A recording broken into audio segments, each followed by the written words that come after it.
Kisah penciptaan manusia dalam Islam adalah salah satu cerita yang penting dalam pemahaman tentang asal-usul manusia dan tujuan hidup menurut ajaran agama. Berikut adalah penjelasan rinci tentang bagaimana Allah menciptakan manusia menurut Al-Quran dan Hadits. 1. Penciptaan Nabi Adam alaihi salam. Proses penciptaan dari tanah. Allah subhanahu wa ta'ala memulai penciptaan manusia dengan menciptakan Nabi Adam alaihi salam dari tanah liat. Dalam Al-Quran disebutkan, Surah Al-Hijr ayat 26, dan sesungguhnya kami telah menciptakan manusia Adam dari tanah liat kering, yang berasal dari lumpur hitam yang diberi bentuk. Surah As-Sajdah ayat 7, yang membuat segala sesuatu yang Dia ciptakan sebaik-baiknya dan yang memulai penciptaan manusia dari tanah. Setelah tanah itu diambil dari berbagai bagian bumi, tanah tersebut dicampur dengan air sehingga menjadi lumpur.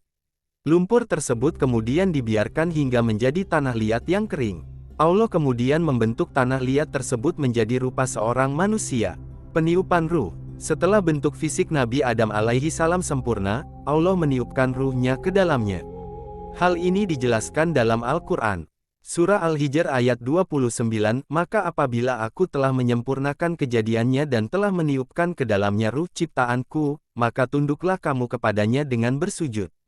Surah As-Sajdah ayat 9, kemudian Dia menyempurnakannya dan meniupkan ke dalam tubuhnya ruh ciptaannya dan Dia menjadikan bagi kamu pendengaran, penglihatan, dan hati, tetapi kamu sedikit sekali bersyukur. Dengan peniupan ruh ini, Adam alaihi salam pun hidup, dan menjadi manusia pertama yang diciptakan oleh Allah. 2. Penciptaan Hawa. Penciptaan dari Nabi Adam alaihi salam. Setelah Nabi Adam diciptakan dan tinggal di surga, Allah menciptakan seorang pendamping bagi Adam agar dia tidak merasa kesepian. Hawa diciptakan dari tulang rusuk Nabi Adam. Hadits Sahih Muslim, Rasulullah Shallallahu Alaihi Wasallam bersabda, sesungguhnya wanita itu diciptakan dari tulang rusuk, dan bagian yang paling bengkok dari tulang rusuk adalah bagian paling atasnya. Jika engkau mencoba meluruskannya, engkau akan mematahkannya, jika engkau membiarkannya, ia akan tetap bengkok. Maka perlakukanlah wanita dengan baik. 3. Kehidupan Nabi Adam dan Hawa di surga.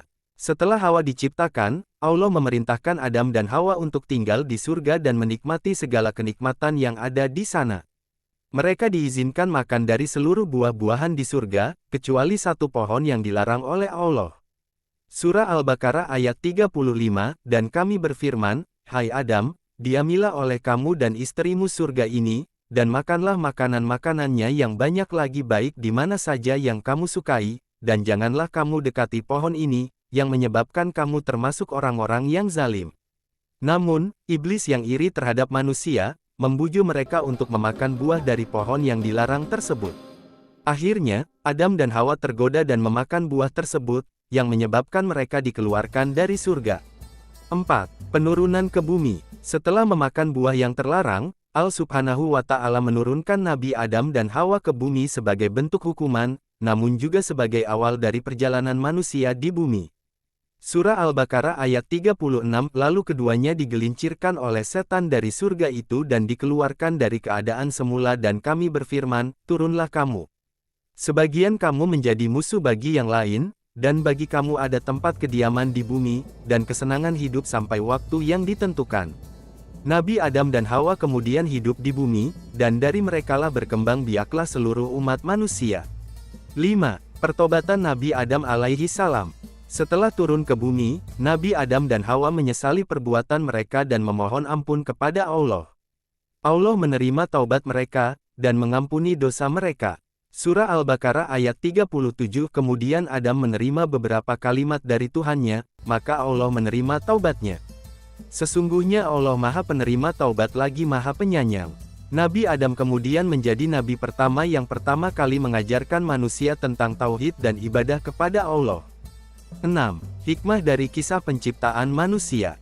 Kisah penciptaan manusia mengajarkan banyak hal, di antaranya, kedudukan manusia diciptakan dengan sebaik-baik bentuk dan diberi keistimewaan berupa akal dan ruh yang ditiupkan oleh Allah. Kebesaran Allah, proses penciptaan manusia menunjukkan kebesaran dan kekuasaan Allah dalam menciptakan makhluk dari tanah menjadi manusia yang hidup dan berakal. Pentingnya ketaatan. Ketaatan kepada Allah adalah hal yang sangat penting, karena ketidaktaatan membawa konsekuensi, seperti yang terjadi pada Nabi Adam dan Hawa. Peluang untuk bertobat. Allah selalu memberikan kesempatan bagi hambanya untuk bertaubat jika mereka berbuat salah, sebagaimana Nabi Adam yang diterima taubatnya oleh Allah.